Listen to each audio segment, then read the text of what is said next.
అందరికీ నమస్కారం. నేను మీ శివాలి. సో ప్రెజెంట్ సీతానగర్ షేక్పేట్లో ఉన్నాము. సో జూబ్లీహిల్స్లో రాబోయే ఎన్నికల గురించి ప్రజలు అసలు ఏమనుకుంటున్నారు and present government and BRS government గురించి వాళ్ళ యొక్క ఒపీనియన్ తెలుసుకుందాము. అండ్ వచ్చే గవర్నమెంట్ గురించి వాళ్ళు ఏమనుకుంటున్నారు. సో అన్నీ కూడా ఒకసారి మనం ఒక సర్వే త్రూ తెలుసుకుందాము. పదండి. రేవంత్ రెడ్డి గవర్నమెంట్ అయితే పాలనలో ఉంది. సో దానివల్ల మీకు ఏమైనా ఉపయోగం అవుతుందా, లేదా ముందు బీఆర్ఎస్ గవర్నమెంట్ ఉన్నప్పుడు మంచిగా అనిపించిందా? ఉపయోగం అంటే మాకేం లేదమ్మా. ఇల్లు ఇస్తానన్నాడు, ఇల్లు ఇవ్వట్లేదు, ఏమి ఇవ్వట్లా. అప్లికేషన్లు పెట్టాం, ఏమీ రావట్లేదు. మరి ఓట్లు అంటే ఓట్లు వేసినప్పుడు ఒకలాగా, ఓట్లు వేసినప్పుడు ఒకలాగా మాట్లాడితే అట్లాగే ఉంటుంది. మరి ఓట్లు వేసిన చెప్పి ఒకలాగా మాట్లాడుతున్నారు, ఓట్లు వేసాక సంబంధం లేదు ఇంకా వాళ్ళకి. ఆ ఓట్ల వరకే. మీరు అంటే లైక్ ఏమి ఇంప్లిమెంట్ చేయాలంటే వాళ్ళ నుంచి ఏం చేంజెస్ కోరుకుంటున్నారు? చేంజెస్ ఏముందమ్మా, అందరికీ కొంచెం లేని వాళ్ళకి హెల్ప్ చేస్తే బాగుంటుందని అంటున్నాం. అది అంతకని ఏమీ లేదు. ఓకే, మీకు ఇవి పెన్షన్లు అవి టైంకి వస్తున్నాయా? నాకు పెన్షన్ గట్టే రావట్లేదమ్మా. ఇప్పుడు జనరల్గా ఇప్పుడు ఇల్లు గురించి అంటున్నారు కదా, ఇందిరమ్మ ఇల్లులు. సో దాని ఏమైంది, ప్రాబ్లం ఏంటి? అప్లికేషన్ పెట్టాం, ఇల్లు ఇస్తామన్నారు, ఏం లేదు. ఇంకా ఇప్పటి వరకు ప్రాసెస్ జరుగుతుంది అంటున్నారు, ఓకే, ఏం లేదు. ఇంకా మిగతా వాళ్ళ స్కీమ్స్ ఏమైనా మీకు ఉపయోగపడుతుందా కాంగ్రెస్ గవర్నమెంట్? ఇల్లు గట్ట ఏం లేవమ్మా, అసలు ఏం రావట్లేదు మాకు. కనీసం బీఆర్ఎస్ గవర్నమెంట్ బెటరా కాంగ్రెస్? ఏదైనా అంతే, ఏదైనా అలాగే ఉంది. ఇదనే కాదు, ఏదైనా అట్లాగే ఉంది. ఓకే, నెక్స్ట్ వచ్చే పార్టీ ఏ పార్టీ అయితే బెటర్ అంటారు? ఏమో చెప్పలేం. అందరూ అలాగే ఉన్నారు. మీ ప్రకారంగా ఇప్పుడు రేవంత్ రెడ్డి అన్నారు కానీ అందరూ అలాగే ఉన్నారు. అందరూ అట్లాగే ఉన్నారు. అందరూ అలాగే ఉన్నారు. ఓకే, ఓకే అమ్మ మీరు చెప్పండి. అంటే ఇప్పుడు ప్రజెంట్ రేవంత్ రెడ్డి ఉన్నాడు మన సీఎం, ఆయన వల్ల ఏమైనా ఉపయోగం ఉందా? ఏం లేదు మాకు, ఏం లేదు మేడం. అసలు ఆయన వచ్చింది కూడా ప్రయోజనం లేదు. జనానికి కూడా చాలా నష్టం జరిగింది. కట్టి నీళ్ళు తీసేసడం, జాగాలు అట్లా ఇది ఇట్లా అనుడు. ఒకసారి రోడ్ల మీద కూరగాయలు పెట్టొద్దని దౌర్జన్యం కూడా చేసిండు. ఈ గల్లోళ్ళు మంచోళ్ళు అయ్యి ఈడ పెట్టుకోరంటే పెట్టుకుంటాను. వాళ్ళు మనకు సేవ చేస్తారుగా. కూరగాయలు మనం బయటికి పోయి తెచ్చుకోలేం, కానీ వాళ్ళు ఆలోచించి మమ్మల్ని పెట్టించుకొని అమ్మించుకుంటారు అంతవరకే. కానీ మా కేసీఆర్ ఉన్నప్పుడే న్యాయం జరిగింది. ముసలోళ్ళకైనా ముండలకైనా కుంటికి గుడ్డికి అన్నిటికీ న్యాయం జరిగింది. ఆ న్యాయం ఇప్పుడు కోరుకుంటారు. మళ్ళీ రావాల్సింది కూడా అదే. మళ్ళీ కేసీఆర్ వస్తేనే మంచిగా అవుతుంది. ఓకే, అంతే మేడం. కేసీఆర్ రావాలి. రేవంత్ రెడ్డి చేయట్లేదు, మా పనులు చేయట్లేగా మేడం. ఏ చేయం లాభం చెప్పు. వద్దు మాకు తెలంగాణ వద్దని కాంగ్రెస్కి వేసినాం. అది మాకు ఉపయోగించితే మళ్ళీ దీనికి ఎత్తుంటివి. ఏ లేదు కదా మాకు, అందులో ఏం లేదు ఆమ్దాను. ఓకే, ఇప్పుడు కాంగ్రెస్ కి ఓటేసినందుకు బాధపడుతున్నా అంటారా మీరు? అవు ఓకే, దాని గురించి సరే మేడం. బాధ చేయని చేయకపో ఇల్లులు కూల కొడితే గుడ్డోడు గూనోడు ఉన్నాడు, వాళ్ళు మస్తు కోసపడుతుర్రు. దానికైతే అన్యాయమే కదా. కరా ఇప్పుడు ఈ రోడ్ అన్నావు హెల్ప్ చేసినావు, దానికి ఒప్పుకున్నావు. నువ్వు నీళ్ళు తీసేయద్దు కదా. లేనోడు ఉంటాడు మేడం, అయ్యను కట్ట తల్లిదారు సంపాదించుకున్న గూట్లో వాడు ఉన్నారు. నువ్వు దాన్ని గూల కొట్టొద్దు కదా. అది న్యాయం చేస్తే మేము కూడా ఈసారి వేద్దాం. మేము కూడా కాంగ్రెస్కి వేయాలని ఉన్నాం. మాకు ఈసారి వేయాలంటే కాళ్ళు ఉరుకుతా అంటే కొట్టేస్తారు మేడం. మేము కాళ్ళు ఉరుకుతున్నామంటే కొట్టేస్తామంటారు. ఉరకనీకి రాదు కదా, ఇక వస్తుందా? ఓటు కూడా అనిపించట్లా ఇలా చేస్తుంటే. మాకు ఇల్లు లేదు, రెంట్లు కట్టుకుని బతుకుతున్నాం. ఆ రెంట్లు చూస్తే అంతే, రెంట్లు కట్టలేకపోతున్నాం. మరి మేము కష్టపడి ఇప్పుడు తినపోయినా రెంట్లు కట్టాలి కదా, రెంట్లు కట్టుకోవాలి మేము. రెండు కట్టుడు పొట్టకెళ్ళుడు అంతేనా. నలుగురు మనుషులు 15,000. ఇళ్ళ కిరాయిలు కూడా ఫుల్ రూపాయి తగ్గేదే లేదు, లేకపోతే కాల్ చేయి 15,000. రెంట్ ఒక రోజు ఇవ్వకపోతే ఊరుకోరు మళ్ళీ. మరి తింటేనే మేము అవి కష్టపడి అమ్ముతేనే కదా మేము రెంట్లు కట్టుకోగలుగుతాం, తినగలుగుతాం. అది ఎక్కడి నుంచి వస్తాం మాకు? కనీసం ఇల్లు కూడా లేదు కదా. ఎవరు వచ్చినా సరే మా న్యాయం చేస్తే సరే. ఇప్పటికైనా న్యాయం చేస్తే కాంగ్రెస్కి వేస్తాం. ఇప్పటికైనా చేస్తే అంటే ఇప్పుడు ఇంకా 2 సంవత్సరాలు ఉన్నది కదా. 2 సంవత్సరాలు ఏం మార్పు మీరు కోరుకుంటున్నారు కాంగ్రెస్? న్యాయం చేస్తే కాంగ్రెస్కే వేస్తాం. మాకు కాంగ్రెస్ కూడా ఇష్టమే వేయాలని. ఇక మరీ అన్యాయం చేస్తే మాత్రం ఇబ్బంది కదా మేడం. అదే కదా. ఓకే అమ్మా, సో షేక్పేట్లో ఒక లేడీ దగ్గరికి అయితే వచ్చాము. తన ఒపీనియన్ తెలుసుకుందాము ప్రజెంట్ పాలిటిక్స్ మీద.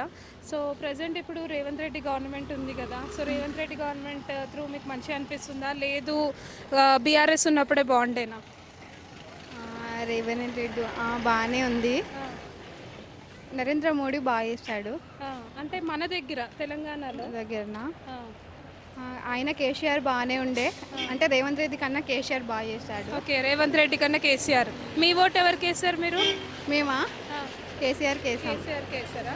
సో నెక్స్ట్ కూడా ఎవరికి, కాంగ్రెస్కి వేస్తారా, కేసీఆర్కి వేస్తారా? ఏమో ఆలోచిస్తున్నాం. అంటే మీకు చేంజెస్ ఏమైనా కనిపిస్తుందా ఈ ప్రజెంట్ గవర్నమెంట్ నుంచి? ఓకే అనిపిస్తుంది, అంటే కేసీఆర్ బాగానే చేశాడు, అప్పటికి ఇప్పటికి చాలా మారేవన్నీ. ఓకే ఓకే, మీ పరంగా రేవంత్ రెడ్డి కూడా బాగానే చేస్తున్నాడు అంటారా? రేవంత్ రెడ్డి కూడా బాగానే చేశారు, కేసీఆర్ కూడా బాగానే చేశాడు. ఓకే కానీ నెక్స్ట్ టైం ఇంకా కేసీఆర్ని గెలిపించాలని అనుకుంటున్నాం. ఓకే, రేవంత్ రెడ్డి వద్దంటారా? ఎందుకు? ఎందుకు అందరూ కలవడడం, గొడవలు అన్ని జుట్లు పట్టుకోవడం, ఆ బస్సులో వెళ్ళడం, సావడం తప్ప ఏం లేదు. అంతే అంటారా? ఉట్టి ఫ్రీ బస్ తప్ప ఏమి ఇంప్లిమెంట్? ఫ్రీ బస్ తప్ప ఏం ఇవ్వలేడు ఆయన. ఒక ఫ్రీ బస్ అని చెప్పాడు, మా దగ్గర ఏవేవో ఇంకా లాగుతూనే ఉన్నాడు అన్ని. ఓకే, సో జస్ట్ బస్సు పేరుకు ఫ్రీ, బట్ ట్యాక్సెస్ రూపంలో తీసుకుంటున్నారు. అవును, 100% అది కరెక్టే. సో ఇప్పుడు ప్రెసెంట్ ఎలక్షన్స్ అవుతున్నాయి కదా, మీరు ఎవరికి ఓట్ వేద్దాం అనుకుంటున్నారు? కాంగ్రెస్కేనా లేదా బీఆర్ఎస్కా, బీజేపీకా? బీజేపీయా? ఖచ్చితంగా. ఓకే, ఎందుకు? ఏమో మా ఫ్యామిలీలో మా హస్బెండ్ అందరూ బీజేపీ అంటారు. ఓకే, అందుకే మేము కూడా BJP. Thank you. Okay, so present షేక్పేట్లో ఉన్న వెజిటేబుల్ వెండర్స్ దగ్గరికి వచ్చాము. సో ఒకసారి మాట్లాడదాము. హాయ్ అమ్మా. Okay okay, wow, she speaking English. ఎలా ఎలా ఇలా వ్యాపారం చేస్తున్నందువలన అలా అలవాటు అయిపోయింది మేడం. ఓకే, సో నా క్వశ్చన్ ఏంటంటే, ఇప్పుడు ప్రజెంట్ కాంగ్రెస్ గవర్నమెంట్ బాగుందా లేదా మన బీఆర్ఎస్ గవర్నమెంట్ బాగుందా? మేడం ఎవరు సర్వీస్లోకి వచ్చినా కానీ మాకు యూజ్ అయ్యేటట్టుగా ఏ వర్క్ చేయట్లేరు మేడం. సో దానికోసం అని మాకు అంత ఇంట్రెస్ట్ లేదు ఎలక్షన్ మీద. లేదంటారా? అంటే ఇప్పుడు ప్రజెంట్ రేవంత్ రెడ్డి ఏమి ఇంప్లిమెంట్ చేయట్లేరు అంటారా?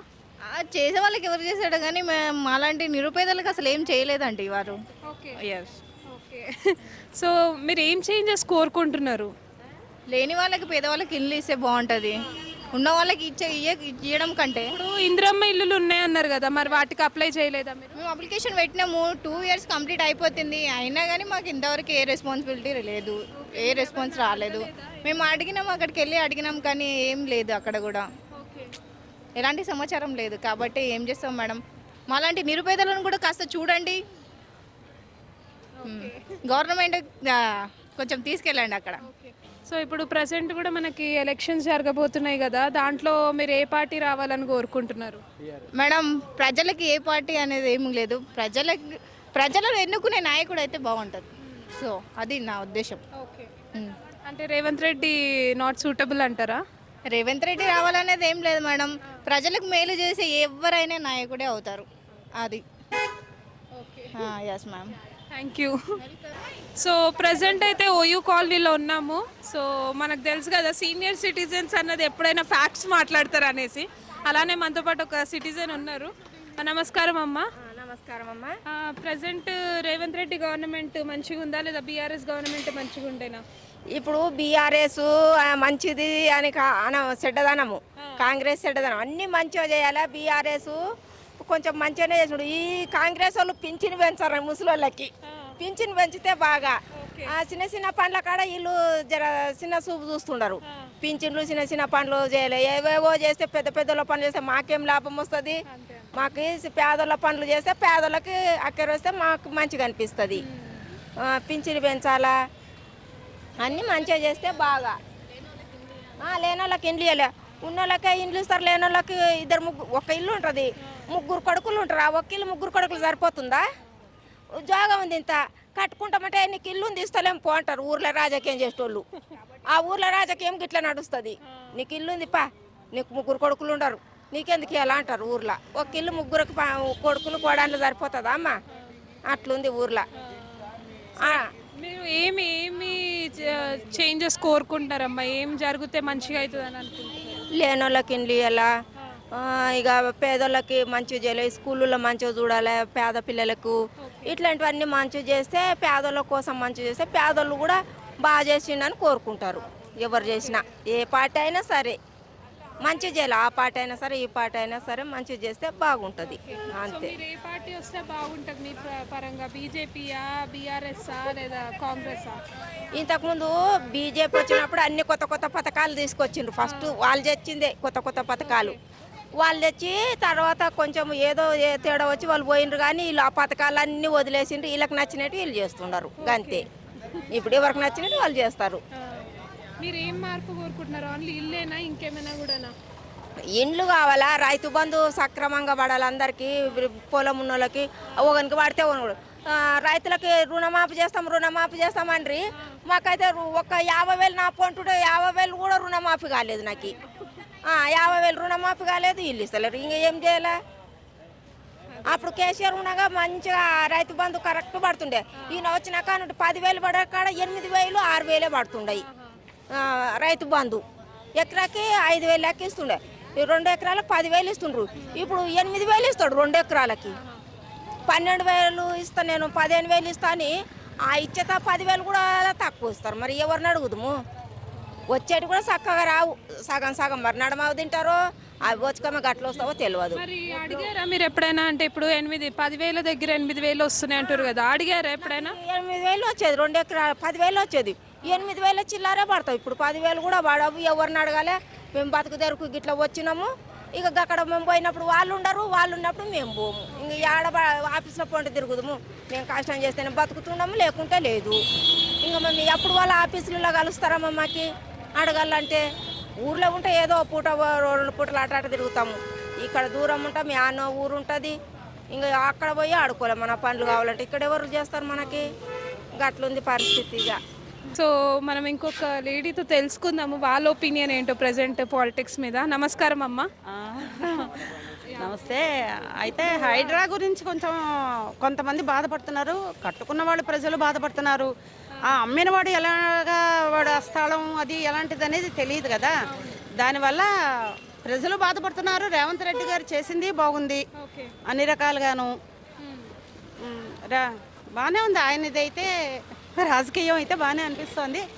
మాకంత పర్టికులర్గా తెలీదు, కానీ బాగానే ఉందని కొంతమంది చెప్పుకుంటున్నారు. సో మీ పరంగా అంటే ముందు ఇక్కడ బీఆర్ఎస్ పార్టీ రూల్ చేసింది కదా, దాని తర్వాత కాంగ్రెస్ వచ్చింది. సో రెండింటిలో అయితే కొంతమంది అంటున్నారు బాగుందనే అంటున్నారు అందరూను. అలా వాళ్ళతో పాటు మేము అగ్రి. ఓకే అండి, థ్యాంక్ యూ.